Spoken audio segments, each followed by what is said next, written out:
시편 84편 1절 보십시다.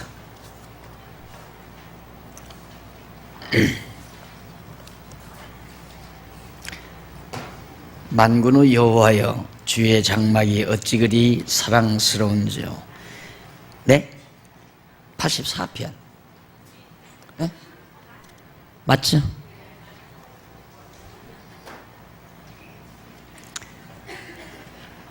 이 절, 내 영혼이 여호와의 궁정을 사모하여 쇠약하며 내 마음과 육체가 생존하시는 하나님께 부르짖나이다. 교재 3797페이지 한쪽 가로 3번 환난 중에서의 기원시.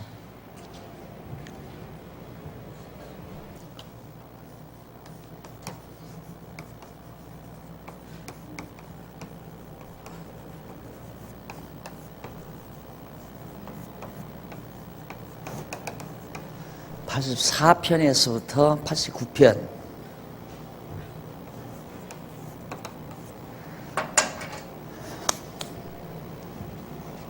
그 가운데 84편과 86편은 환난 중에서 드리게 하신 간구, 여러 가지 환난 중에서 드리게 하신 간구를 노래하는 내용이고, 87편에서부터 89편은 음부 고통에서, 더 극심한 거죠. 음부의 고통 중에서 여호와의 성실하심에 대한 찬양과 구원해 주시라는 간구를 노래하는 내용입니다. 그래서 우선 간구신데 넘어가서 98페이지 양쪽 가로 1번 간구시.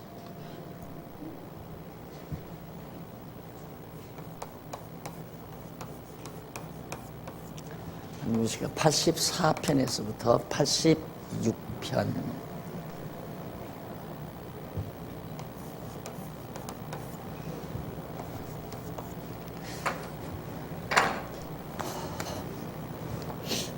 우선 그 가운데 84편에서 4편 1절로 12절은 제일 밑에 나옵니다. 98페이지. 주의 집을 찬송하며 기도를 들으시고 살피시기를 간구하는 내용입니다. 사실 이 시는 이쪽 99페이지 성경 본문 말고 해설 보면, 여기 본문은 여호와께서 고라자손으로 주의 집을 사모해서 거기서 거하게 하시라는 간구를 노래하는 내용입니다. 주의 집, 여호와의 전을 말하는 거죠. 성전. 거기서 거할 수 있게 해달라는 얘기인데, 이 간구시는 레위의 아들 그앗의 손자가 되는 고라자손이 지휘자를 따라 즐거운 곡에 맞춰 부른 노래인데, 그들이 여호와의 장막을 사모하고 찬양하면서 그 장막에 거하며 봉사하는 행복에 대한 간구를 노래하는 것입니다. 여호와의 전에서 여호와를 찬양하며 봉사하는 그런 삶이 얼마나 행복한가에 대한 것을 그렇게 해달라고 노래하는 건데, 고라자손은 여호와의 전 입구를 지키는 문지기며 찬양됩니다. 여호와의 전 출구 입구를 지킬 뿐만 아니라 항상 찬양대로서 하나님 여호와를 찬양하는 찬양대원으로 봉사하던 자들이었다. 그런데 1절로 4절에 보면 고라자손이 주의 집을 사모하여 주를 찬송한다는 것을 노래하는 거죠. 다윗도 성전 여호와의 전을 자기가 지키를 굉장히 사모했는데 하나님께서 다윗에게 허락질 않죠. 내가 언제 너희들로 집 지어달라고 그랬느냐? 네 자손 솔로몬을 통해서 내가 지을 테니까 너는 지을 생각하지 말라라고 다윗을 다독인 사실을 우리가 알 수 있습니다. 알고 있습니다.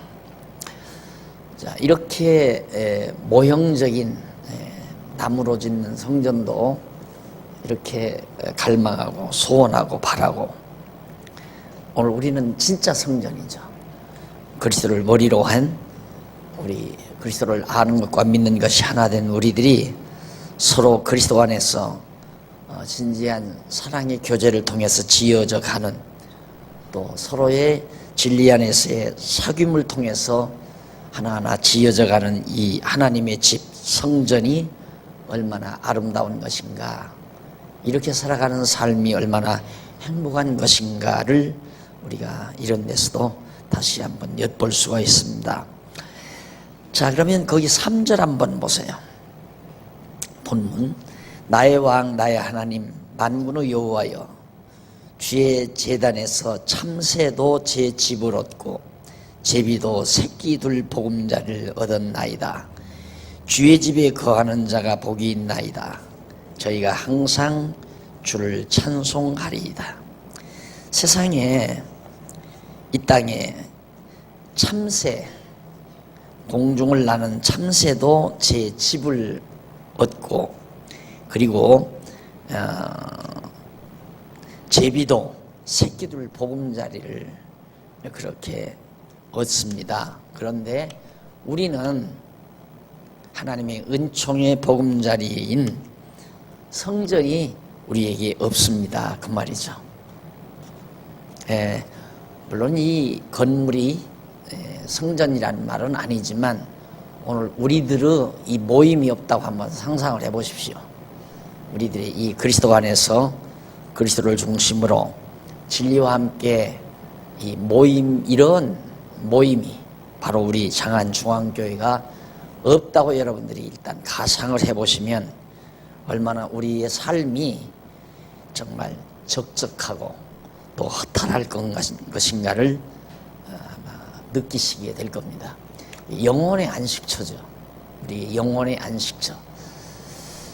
우리의 영혼의 기갈을 메울 수 있는 곳은 하나님의 말씀이 살아 움직이는 여호와의 전, 바로 거기밖에는 우리의 영혼의 허기짐을 채울 수 있는 길은 없다고 그렇게 생각을 합니다.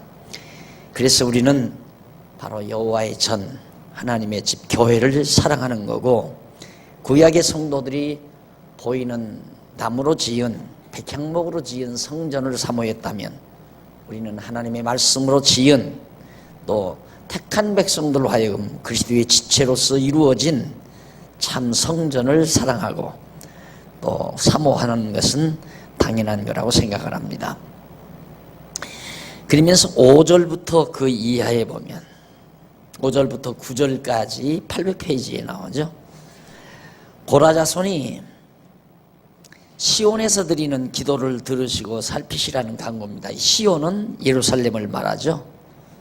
거기 5절 보면 주께 힘을 얻고 그 마음에 시온오대로가 있는 자는 복이 있나이다. 저희는 눈물 골짜기로 통행할 때에 그곳으로 많은 샘옷이 되게 하며 이른 비도 은택을 입히나이다.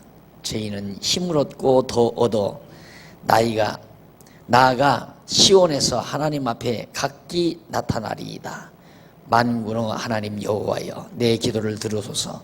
야곱 하나님이여, 귀를 기울여소서 하고 8절까지 해서 그렇게 간구를 합니다.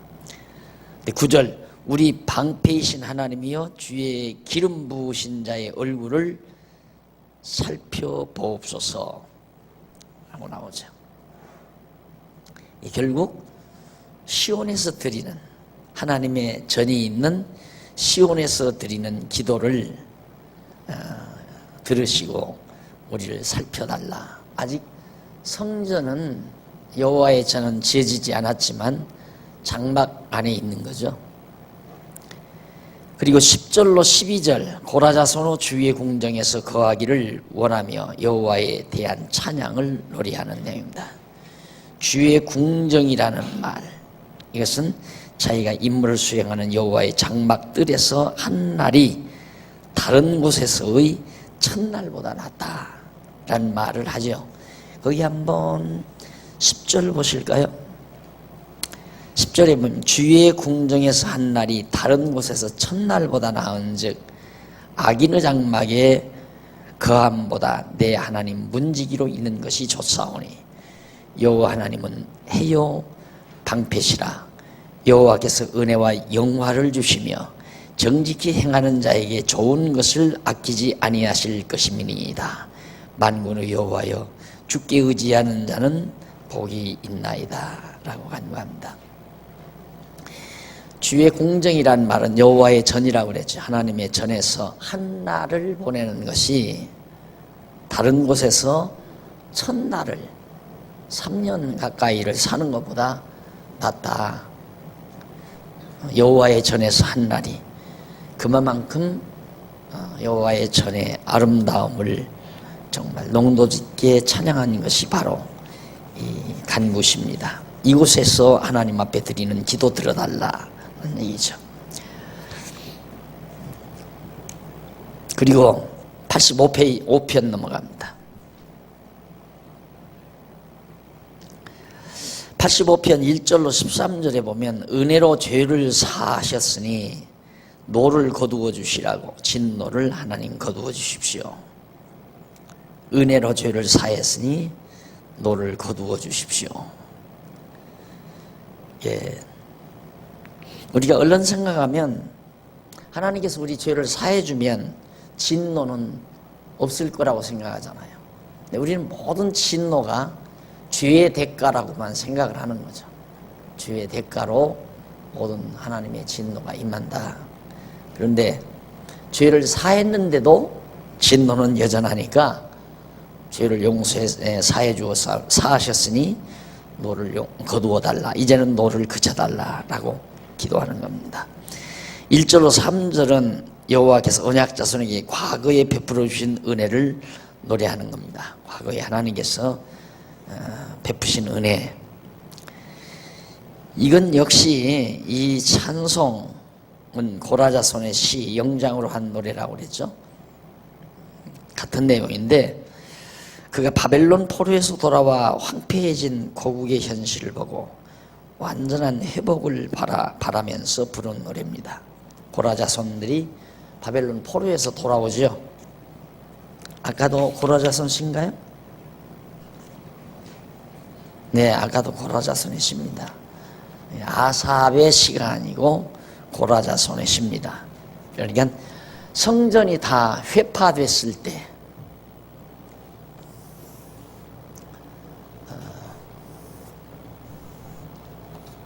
이 70년 포로 생활 기간 이때 성전이 다 헐리죠. 여호와의 전이 이때 다 망가집니다. 그러니까 70년 포로 생활 마치고 고라자손들이 이제 귀국을 하죠. 예루살렘으로. 예루살렘에 와 보니까 형편없잖아요. 불 다 타버리고 황무지가 되고 폐허가 되고. 자, 그러니 정말 그 성전에 대한 여호와의 전에 대한 애착이 이들 고라자손에게 나지 않을 수가 없죠. 그러니까 극한 환난을 자기네들이 지금 겪은 겁니다.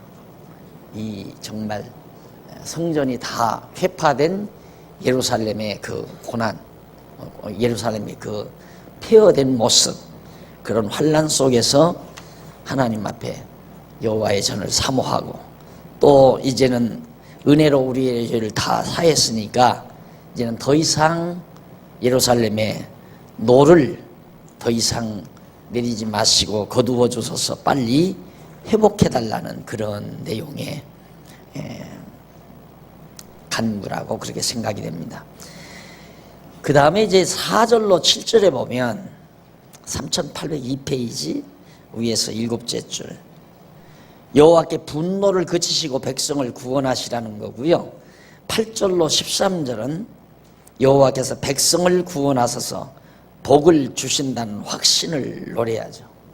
이제 포로에서 돌아왔으니까 반드시 여기 이제 회복, 성전도 회복하고 다시 지어서 하나님의 백성들, 이스라엘 백성들이 복을 누리고 살게 해 주신다는 것을 믿고 있었다. 그래서 그것을 하나님 앞에 찬송하는 내용인데 믿을 수 있는 것은 하나님께서 이미 선지자들을 통해서 70년 만에 예루살렘을 회복해 주실 것을 언약하셨고, 또 그 이전 모세를 통해서도 언약하신 바가 있기 때문에 그 언약의 말씀을 근거해서 하나님 앞에 찬양하는 내용이, 노래하는 내용이 바로 85편 내용입니다. 그런데 그 가운데서 그 이쪽 한번 그 3803페이지 한번 보세요. 의가 주 앞에서 행하며 주의 종족으로 길을 삼으리다라는 말이 나오죠. 제일 마지막 절. 여호와께서 좋은 것을 주시리니 우리 땅이 그 산물을 내리로다. 13절. 의가 주의 앞에서 행하며, 의가 주의 앞에서 행한다. 또 주의 종족으로 길을 삼으리로다 라고 나왔는데, 여기 이제 제일 위에 의라는 말 나오죠. 3페이지에 3803페이지. 의라는 말은 체데크라고 그래요. 체데크라고 하는데, 이는 올바름 또는 상징적으로 번영이라고 그렇게 돼요. 그래서 그리고 주의 종족이라는 말은 바로 페아마이우라는 말인데, 이는 주의 걸음이라는, 그 위에 걸음, 주님의 걸음, 종족, 걸음 또는 주의 발자국, 이런 뜻이란 말입니다. 그래서 본문은 번영이 주와 함께 걸어가고 주의 발자국으로 길을 삼는다는 뜻으로 노래한 거다, 이렇게 이해하시면 훨씬 좋죠. 번영이 주와 함께 걸어간다. 그러니까 반드시 주님이 가시는 곳에 번영이 따라가고, 또 그 뒤에 그 발자국을 따라서 나도 걸어가겠다, 그 말이거든요. 주의 발자국으로 내가 내 길을 삼겠습니다. 그러면 반드시 번영을 향해서 간다는 얘기죠.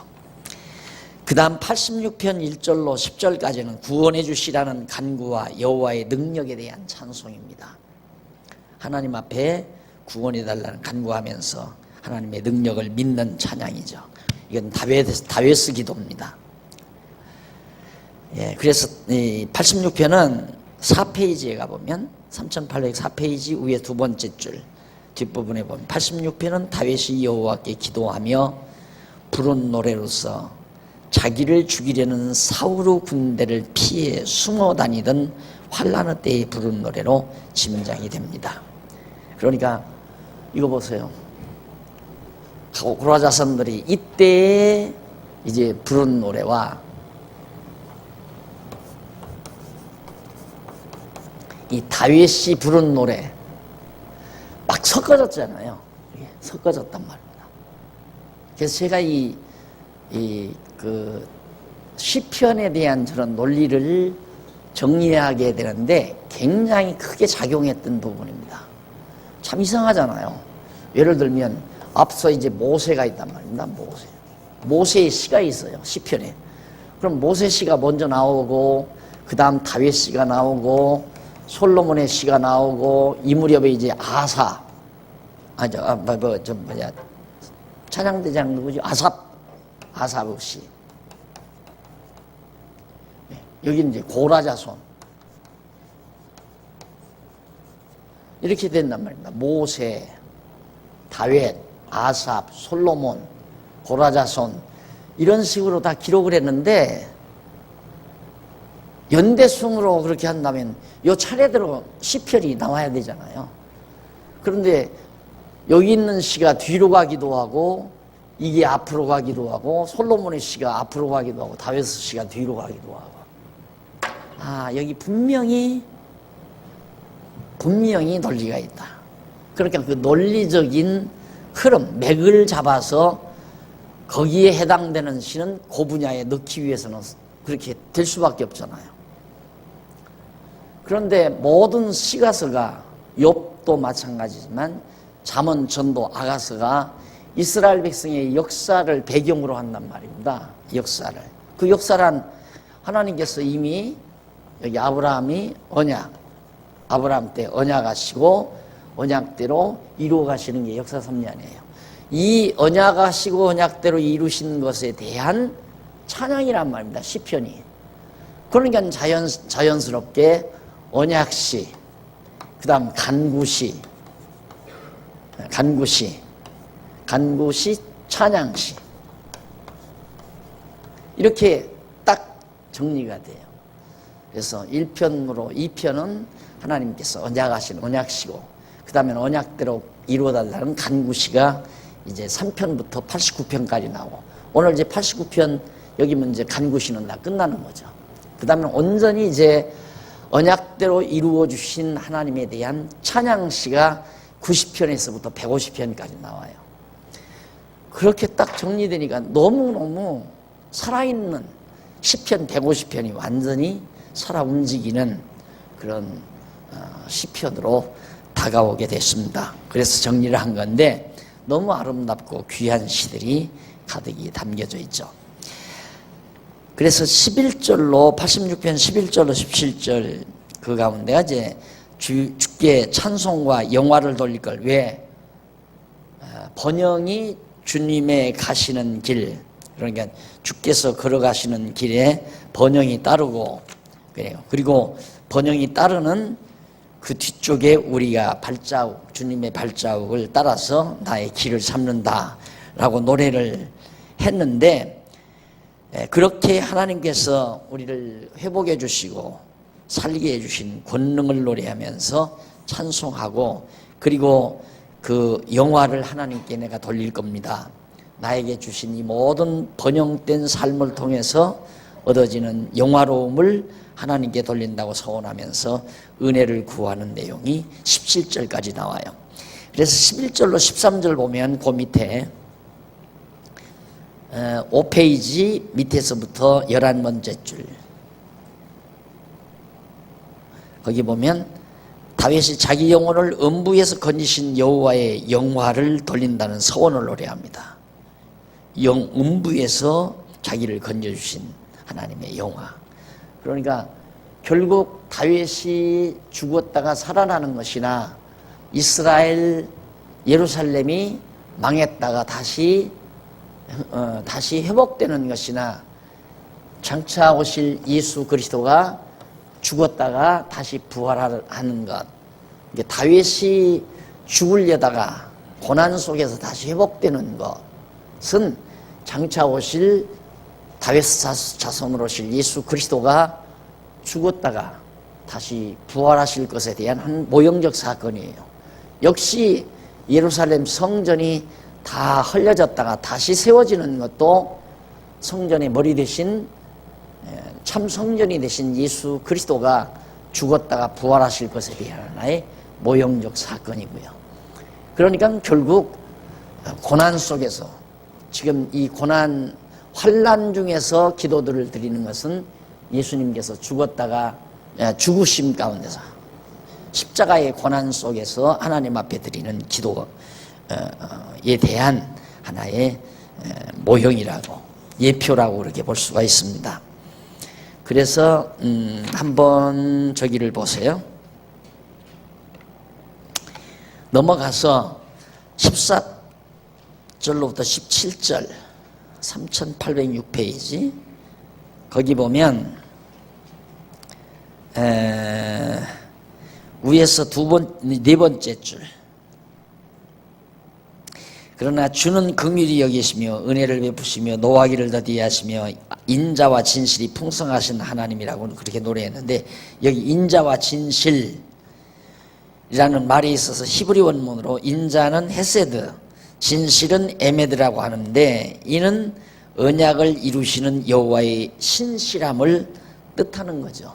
이렇게 인자와 진실하면 언약을 이루어 주시는 여호와의 신실함을 뜻하는 말로 우리가 이해를 하시면 됩니다. 그러니까 하나님께서는 사랑하기 때문에 사랑의 언약을 맺어 주시고, 신실하기 때문에 그 언약을 반드시 이루어 주시는 그런 하나님을, 여호와 하나님을 표현할 때에 인자와 진실이 풍성하다, 인자와 진실이 풍성하다, 인자, 사랑이란 말입니다. 사랑이 풍성하고 진실, 신실함이 풍성하다. 언약하고 절대 어기는 법이 없다, 그 말이죠. 자, 그런데 그런 모든 노래들이, 자, 이쪽 3007페이지 3007페이지 위에서 줄 바꾼 데서 다섯째 줄 중간 조금 지나서 보세요.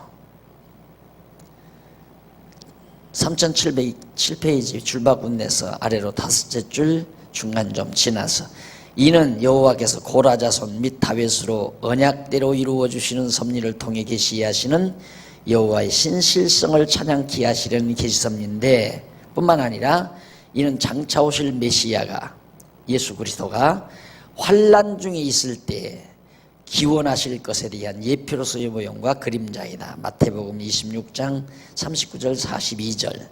예수님께서 십자가의 고난을 앞에 놓고 아주 심각하게 하나님 앞에 환난 중에서 기도하는, 예수님께서 기도하신 내용이 나오죠.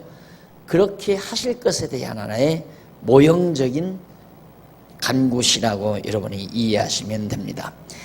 그 다음 이제 두 번째로 찬송과 간구시입니다.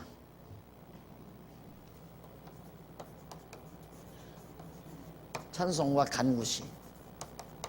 이게 이제 87편에서부터 89편.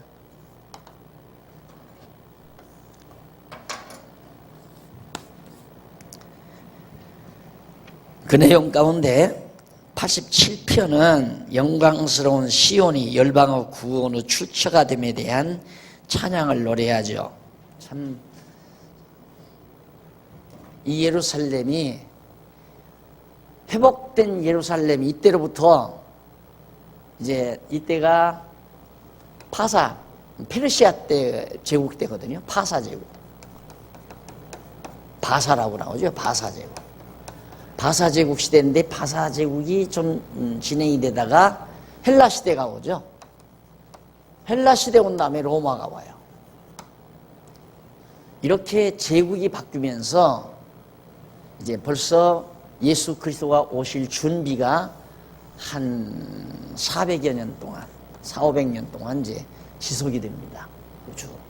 그러면서 이제 흑암에 가득 찬 그런 시대에 예수님이 오셔서 어디서부터, 이방 갈릴리 땅에서부터 복음을 전하죠. 이방의 복음이 증거될 것에 대한, 벌써 이걸 여기서 바라보고 노래하잖아요. 이 시대에 바라보고.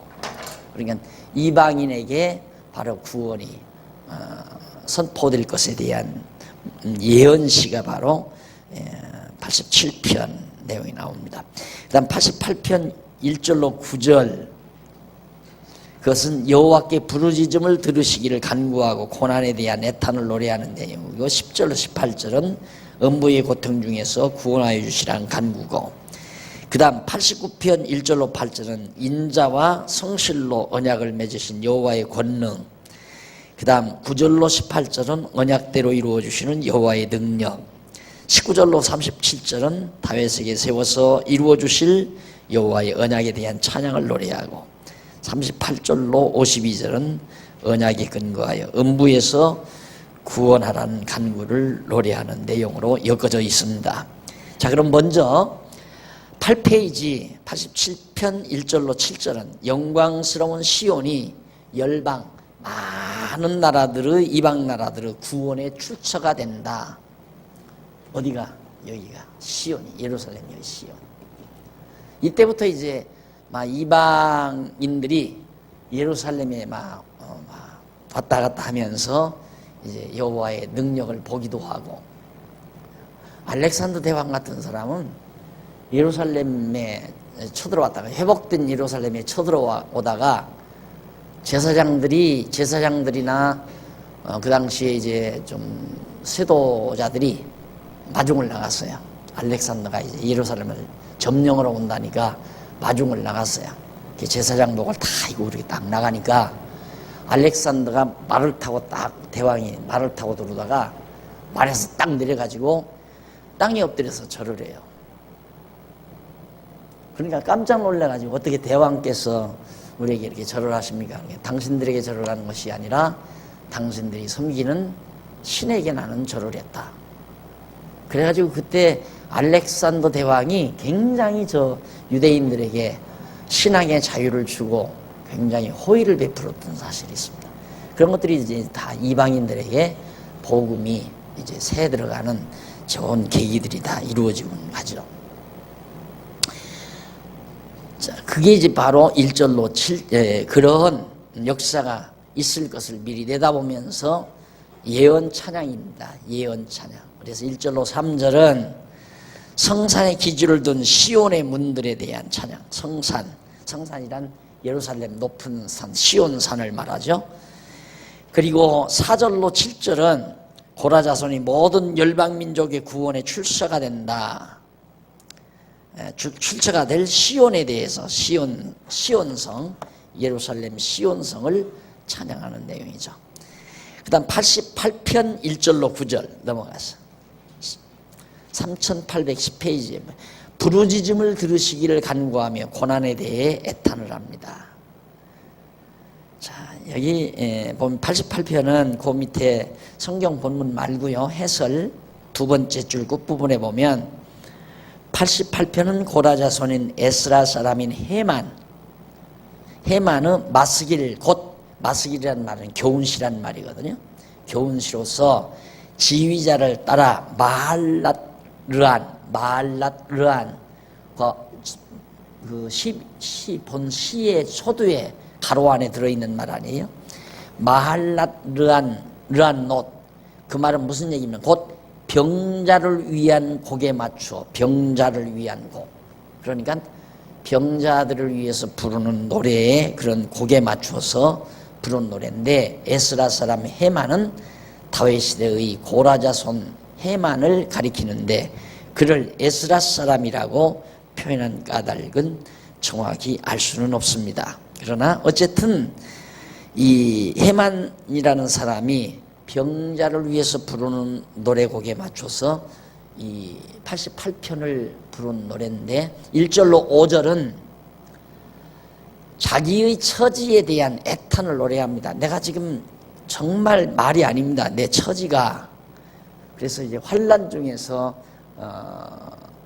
기원하는 시 가운데 들어가는 거죠. 내 처지가 정말 말이 아닙니다. 한번 읽어볼까요? 여호와여 내 구원의 하나님이여, 내가 주야로 주의 앞에 부르짖사오나 나의 기도로 주의 앞에 달하게 하시며 주의 길을 나의 부르짖음에 기울이소서. 대전 나의 영혼에 곤란이 가득하며 나의 생명은 음부에 가까웠사오니 나는 무덤에 내려가는 자와 함께 인정되고 힘이 없는 사람과 같으며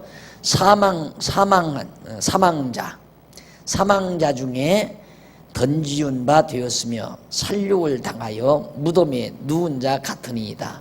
주께서 저를 다시 기억지 아니하시니 저희는 주의 손에서 끊어진 자니이다 라고 자기의 아주 고통스러운 처지를 노래했습니다. 그리고 6절로 9절에 보면 6절로 9절까지는 바로 여호와께 자기에게 주신 극한 고난에 대한 애탄, 너무도 극한 고난을 주었기 때문에 슬퍼하며 탄식하는 노래예요. 주께서 나를 깊은 웅덩이 어두운 곳에 곧 음침한 데 두서싸우며 주의 노가 나를 심히 누르시고 주의 모든 파도로 나를 괴롭게 하셨나이다. 주께서 나의 아는 자로 내게서 멀리 떠나게 하시고 나로 저에게 가중되게 하셨사오니 나는 갇혀서 나갈 수 없게 되었나이다. 곤란으로 인하여 내 눈이 쇠하였나이다. 여호와여 내가 매일 주께 부르짖으며 주를 향하여 나의 두 손을 들었나이다.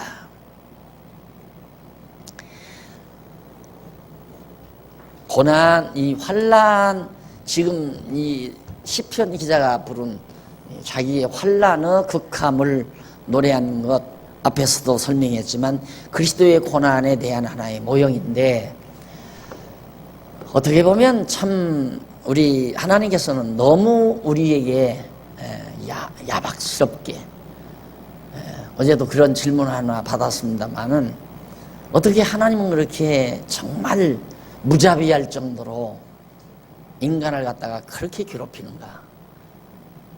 우리는 정말 이 지상에서 일어나는 그 무자비한 행동을 역사를 통해서 우리는 가끔 듣죠. 근데 그게 다 하나님의 섭리 속에서 이루어지는 거란 말입니다. 가난이나 질병이나 또 미개한 사회에서 살아가는 정말 서글픈, 지금도 마시지 못하고 먹지 못해서 말라 죽어가는 그런 어린애기들, 그런 인간들, 전쟁에서 막 피투성이가 돼서 죽어가는 인간들 수없이 많단 말이죠. 왜 하나님은 그렇게 하시는가? 여기도 지금 하나님의 택한 백성을 그렇게 해요. 그러니 똑같은 이런 환난, 똑같은 환난인데 택자와 불택자,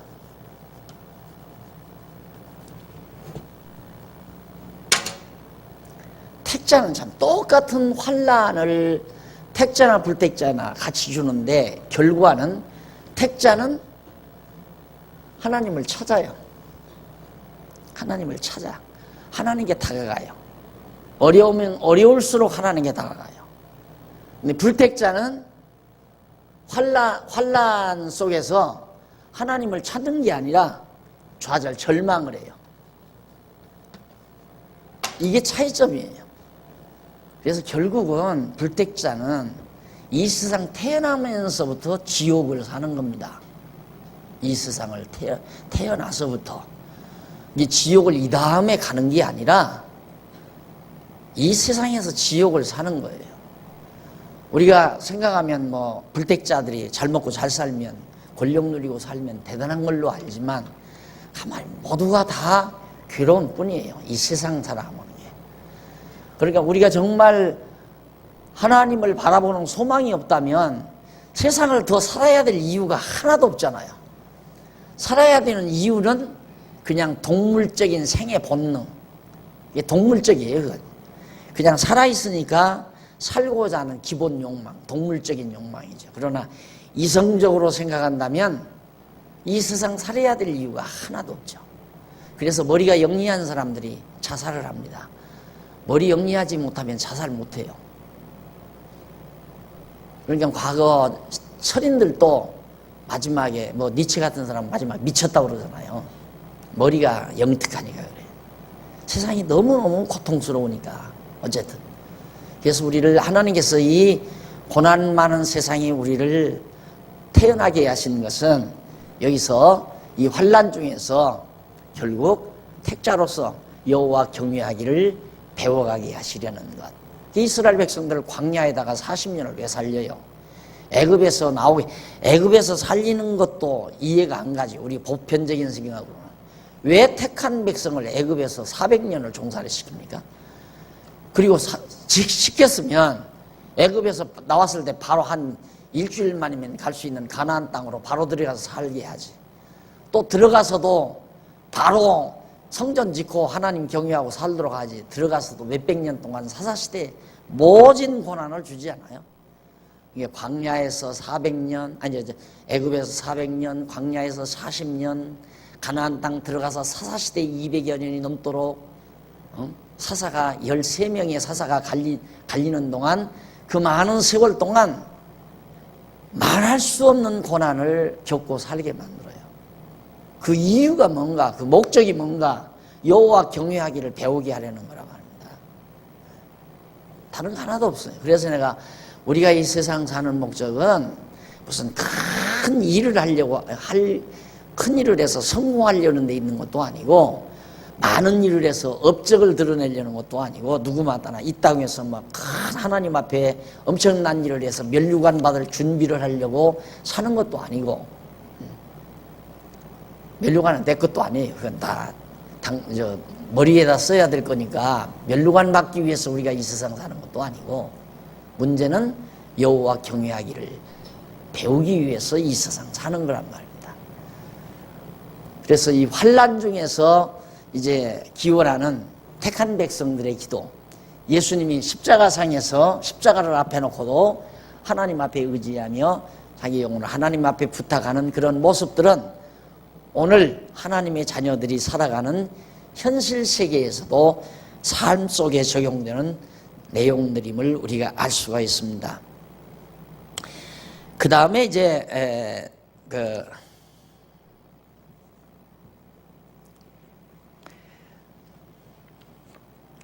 거기 한번 좀 6절 주께서 나를 깊은 웅덩이 어두운 곳 음침한 데 두사 싸우며 주의 노가 나를 심히 누르시오니 주의 모든 파도로 나를 괴롭게 하셨나이다. 주께서 8절 주께서 나의 아는 자로 내게서 멀리 떠나게 하시고 아는 자들로 하나도 다 외롭게 만든다. 나로 저희에게 가증되게 하여 싸우니 나는 갇혀서 나갈 수 없게 되었나이다. 음부에 빠져가지고 곤란으로 인하여 내 눈이 쇠하였나이다. 여호와여 내가 매일 주께 부르며 주를 향하여 나의 두 손을 들었나이다. 이게 택한 백성들이 환난 중에서 취하는 택한 백성만의 태도다. 택함 받지 못한 자들은 환난 중에서 좌절하고 절망해버리지만 택한 백성은 아무리 어려운 상황에서도 하나님께 의지하고 손을 들고 하나님께 간구하는 태도를 보이게 된다는 얘기죠. 10절로 18절 음부 고통 중에서 구하여 주시기를 바라며 간구하는 내용이죠. 당연하죠. 하나님께서 약속하셨으니까 그 12절 한번 보세요. 흑암 중에서 주의 기사와 이즈무 땅에서 잊어버린 땅에서 주의 의를 알 수 있으리까. 흑암 중에서 만약에 캄캄한데 우리를 그냥 놔두고 다 우리를 그냥 완전히 잊어버린 그런 땅에다가 놔두신다면 우리가 주님의 의를 주님의 뜻을 어떻게 알 수 있겠습니까? 그러면서 여호와여 오직 주께 내가 부르짖었사오니 아침에 나의 기도가 주의 앞에 달하리이다. 여호와여 어찌하여 나의 영혼을 곤란을 당하여 죽게 되었사오며 어찌하여 나의 영혼을 버리시며 어찌하여 주의 얼굴을 내게 숨기시나이까. 아버지여 아버지여 어찌하여 나를 버리시나이까는 주님의 기도를 연상케 하는 대목입니다. 자, 그리스도에 대한 예언이죠. 결국은 모든 시가 장차 오실 메시아에 대한 예언심을 알 수 있습니다. 89편 1절로 8절 여기도 인자와 성실로 언약을 맺으신 여호와의 권능을 노래합니다. 인자와 성실로 그러니까 사랑하심으로 반드시 거짓없이 이루어 주실 성실함을 가지고 우리에게 언약을 맺어주신 여호와의 권능. 예수님께서 제자들에게 그 말 하잖아요. 예수님이 십자가를 지실 때 이제 장차 내가 죽지만은 다시 살아나실 것을 얘기를 하는 게 제자들이 못 알아들어요. 다시 살아나신다는 말을 제자들이 못 알아들어요. 그러니까 예수님도 십자가에 못 박혀 죽으시지만 3일 만에 부활하실 걸 아시죠? 왜? 하나님이 언약을 했기 때문에.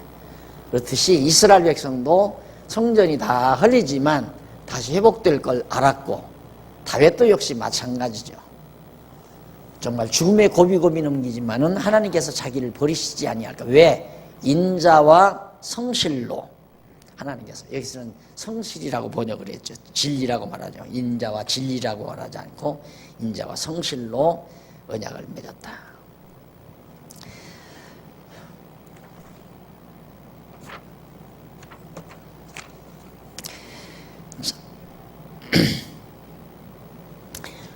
저기 이쪽에 넘어가서 14페이지 밑에서 9째 줄 인자 나오죠. 앞에 보면 인자는 헤세드라고 나오고요. 성실은 에무나라고 나와요. 인자는 아까 헤세드 역시 여호와의 은총을 뜻하는 말이고요. 성실은 바로 에무나는 언약을 이루시는 여호와의 신실성을 담고 있는 뜻입니다. 그러니까 하나님의 사랑과 성실함으로 우리에게 언약을 맺었다. 그게 언약의 근거는 하나님의 사랑과 인자와 성실함이다. 이렇게 이해하시면 됩니다. 그러니 우리가 하나님의 언약의 말씀을 깨달았다는 그 자체는 하나님의 인자와 성실함을 우리들이 받고 있다는 얘기예요. 하나님의 사랑을 받았다.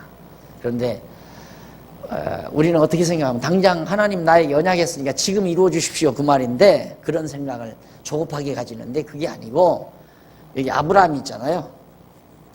아브라함에게 했던 언약이 다윗 때 와서 이때 이루어져요. 그럼 아브라함부터 이때는 1000년 후예요. 그러니까 우리들은 아주 금방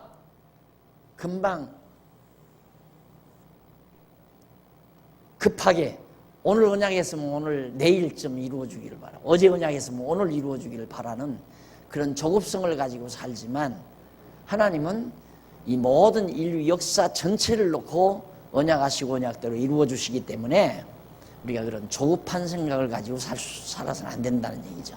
그러니까 자꾸만 나는 하나님의 언약 백성이니까 틀림없이 내 일평생 사는 동안 나는 영화를 볼 것이다. 이것은 육신적인 생각이죠. 안 그래? 육신적인 생각. 하나님께서 나를 선택했다고 하는 것은, 택자라고 하는 것은 영혼에 대한 것이지, 영혼. 육신에 대한 게 아니잖아요. 육에 속하는 것이 아니라 말입니다. 육은 영혼을 위한 하나의 그릇이에요.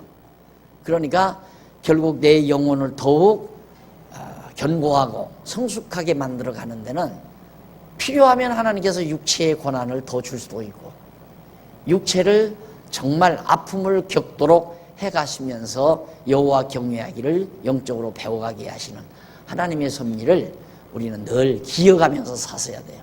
그러다가 또 형통한 날 주면, 하나님께서 나에게 왜 육신까지 이렇게 형통한 날을 주시는가?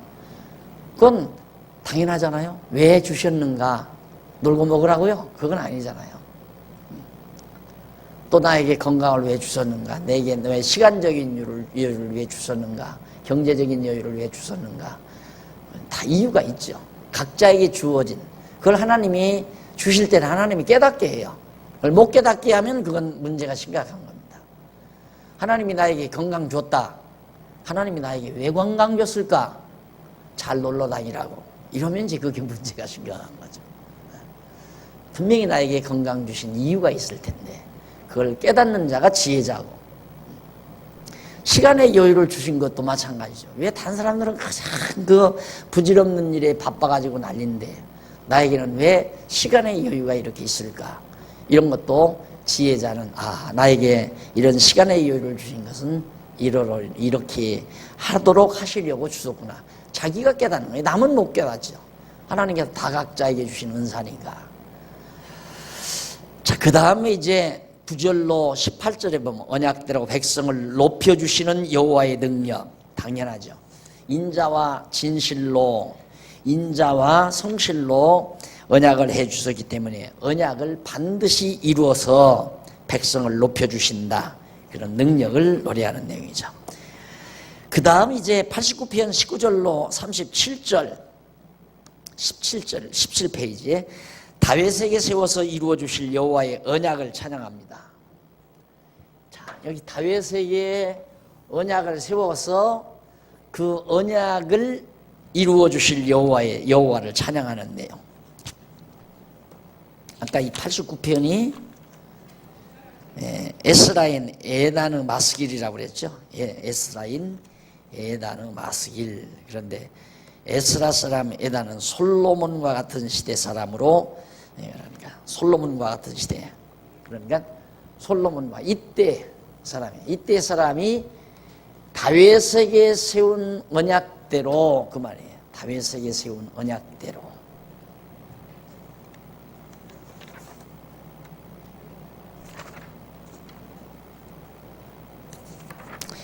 다윗에게 세워서 이루어 주실 여호와의 언약을 찬양하는.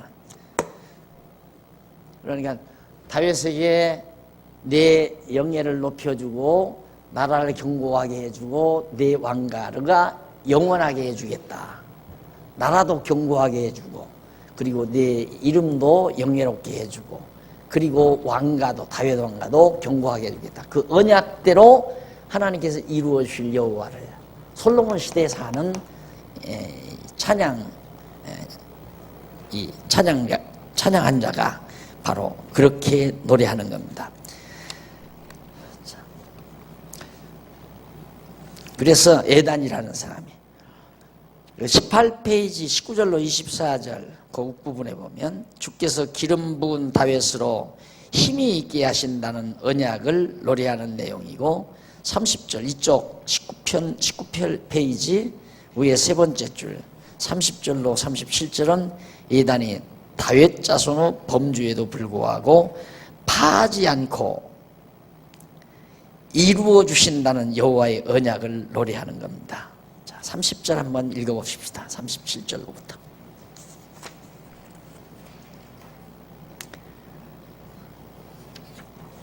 (30절) 만일 그 자손이 내 법을 버리며 내 규례대로 행치 아니하며 내 율례를 파하며 내 계명을 지키지 아니하면 내가 지팡이로 저희 범과를 다스리며 채찍으로 저희 죄악을 징책하리로다.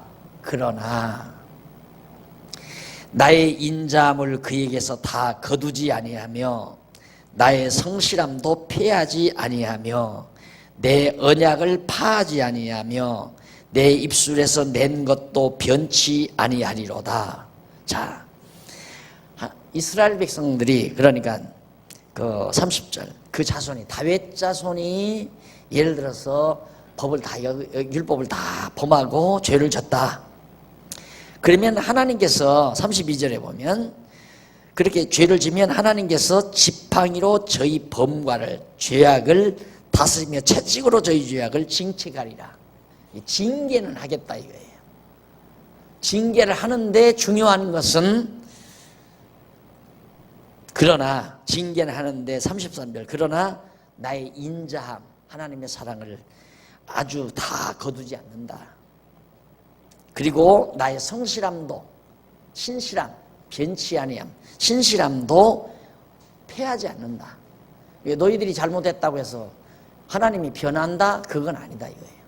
내 사랑도 완전히 거두지 않고 또 하나님의 성실함도 변함없이 그대로 유지하기 때문에 언약은 그대로 이루어 준다는 말이죠. 다윗에게 언약을 하셨기 때문에 그 자손이 설령 죄를 율법을 범했다 하더라도 범했을 때 깨닫게 하기 위해서 채찍은 가해도 징계는 해도 여전히 하나님의 언약만은 변함없이 이루어 준다 이 말이에요. 범죄와 관계없이. 그러니까 채찍이 있을 뿐이지 하나님의 언약은 절대 죄와 관계없이 이루어진다는 거 확인되죠? 확실하게. 그래서 여러분들이 지금 이 시편을 공부하는 이게 우리가 계속 이렇게 공부하는 것은 1편으로 2편 언약시, 그 다음 3편에서부터 89편까지 간구시, 그 다음 90편에서부터 150편까지 찬양시. 논리가 그렇다면 언약하셨기 때문에 언약대로 이루어달라고 기도함으로 하나님께서 이루어 주신 것에 대해서 찬양한다. 이게 이제 시편 전체의 이론이란 말입니다. 논리죠. 논리. 그것이 맞는가 안 맞는가 그것만 지금 우리가 확인하는 겁니다. 그러니까 하나님이 언약대로 언약하시니까 언약대로 간구하게 해서 이루어 주심으로 찬양케 하시는 이것도 하나님이 하시고 간구도 하나님이 하시고 찬양도 하나님이 하시고 하나님께서 언약하시고 간구하게 하시고 언약하셔서 간구하게 하시고 이루어 주셔서 찬양하게 한다. 언약하셔서 언약대로 간구하게 하시고 간구대로 이루어 주셔서 찬양하게 하신다. 이게 시편이란 말입니다. 우리 지금 89편 이 부분 지금 공부하는데 맞잖아요. 언약대로 이루어 주신다. 틀림없어요. 너무너무 분명한 얘기. 이 시편이 150편까지 그렇게 많아도 정말 내용은 아주 간단한 거다. 그럼 우리가 시편을 공부하면서 우리가 얻어지는 양식이 뭡니까? 하나님은 절대 변함이 없구나. 하나님의 언약은 반드시 이루어 주시는구나. 하나님의 사랑은 내가 설령 곤고한 자리에 처하든 환난 중에 있든 버린 것 같은 상황에 있든 어떤 상황 속에서 하나님의 사랑은 나에게서 절대 떠나지 않는다. 이런 게 너무 분명하잖아요. 하나님은 또 변함이 없는 거고. 그래서 우리가 하나님에 대한 신앙이 돈독해질 수밖에 없는 거죠. 그 다음 넘어가서 89편 38절로 52절 나옵니다. 여기 뭐 언약을 들어 음부에서 구원하실 것을 여호와께 간구하는 내용이에요. 당연히 간구의 기도의 근거는 언약이에요. 하나님이 이렇게 언약하셨습니다. 이 말만 해도 하나님은 그 간구를 안 들으실 수가 없는 거죠. 그러니까 하나님이 우리의 간구를 들으시는 이유, 반드시 듣는 간구는 언약을 근거로 해서 말을 해야 하나님이 반드시 응답할 수밖에 없는 거죠. 자, 이렇게 해서 일단 89편까지를 모두 마쳤습니다. 마치고 최종적으로 정리를 해봅니다. 자, 23페이지, 3823페이지 줄바꿈 처음 네 번째 줄이죠. 3823페이지 위에서 네 번째 줄. 여기서는 지금까지 앞에서 살펴본 내용을 종합적으로 하는데 84편에서 90편, 이건 환난 중에서 드리게 하시는 기도, 지금 우리 공부한 거 아니에요. 환난 중에서 이거거든요. 그 다음 내려가서 73편에서부터 89편까지 좀 앞으로 더 당겨가지요. 73편에서 그건 다윗을 비롯하는 언약 자손으로 언약 성취에 대한 기원시, 언약을 이루어달라는 기원시였다. 그리고 넘어가서 24페이지 위에서 11번째 줄 시편 3편으로부터 89편 나오죠? 줄 바꾼데 거기 보면 이게 이제 바로 이거예요.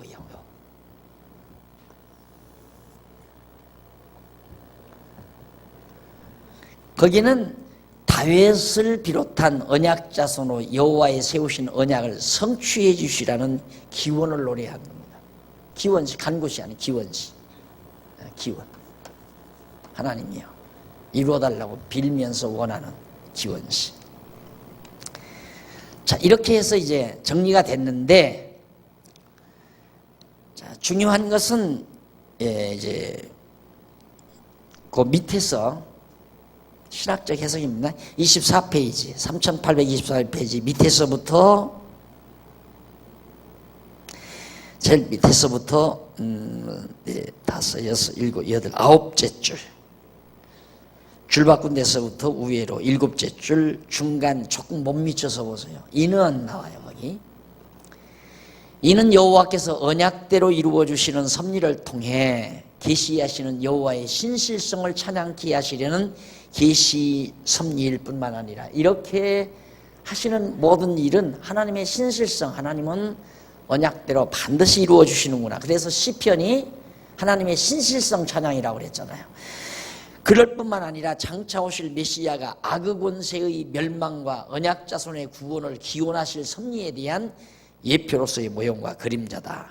요한복음 17장에 나오는 악의 권세의 진멸과 언약 자손들을 구원해 달라는 기도를 예수님이 하죠. 그 기도에 대한 하나의 모형과 그림자라고 볼 수 있습니다. 그러면 제일 밑에서 두 번째 줄, 이 언약 계시의 목적은, 그렇게 하나님께서 이렇게 찬양을 통해서 언약하시는데, 이런 목적은 여호와께서 둘째 아담 메시아가 반드시 다윗의 자손으로 오신다는 사실을 언약대로 이루시는 여호와의 신실성에 대한 언약 자손의 찬양을 통하여 확증해줘요. 그게 시편을 통해서 메시아가 올 것을 확실하게 증거해 주심으로, 전능하신 하나님이 언약대로 이루시는 신실하신 여호와의 심을 택한 백성으로 하여금 깨달아 알고 그를 경외하며 섬기도록 하시려는데 그 목적이 있다, 그 말이에요.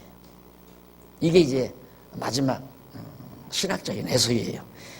그리고는 이제 이러한 목적에 따라 그동안 여호와의 언약 성취에 대한 기원, 이걸 노래하는 거예요. 기원을 노래하죠. 3편에서부터 89편까지 노래하는 거죠. 노래하고는 이어서, 그 뒤를 이어서 제3절, 저건 이제 제2절이고요. 기원은 성취에 대한 찬양시는 이제 3절이 되는 거예요. 이게 이제 1절 언약시죠. 2절이 기원시고 3절은 언약 성취에 대한 찬양시. 성취에 대한 찬양시가 90편으로부터 150편까지 나타난다. 이제 시편 전체가 이렇게 딱 정리가 됐죠? 요 한 대목만, 지 3절만 우리가 간략간략 정리하면 시편은 깨끗하게 여러분의 내리에 이제 자리 잡으리라고 생각합니다. 이렇게 큰 이걸 넣어야 돼요. 이걸. 여러분이 시편 공부하고 나서 이것만 머릿속에 확 들어가 있으면 돼요. 이게 제일 중요한 거라, 제일 깊은 내용이고. 그래서 성경 공부는 하고 나면 아주 간단해진다. 하면 할수록 복잡해지는 게 아니라, 세상 학문은 하면 할수록 정리가 안 돼요. 막 복잡해져요. 하면 할수록. 그런데 성경은 하면 할수록 아주 간결해지고 단순해지고 아주 심플해지고. 차 한잔하고 하십시다.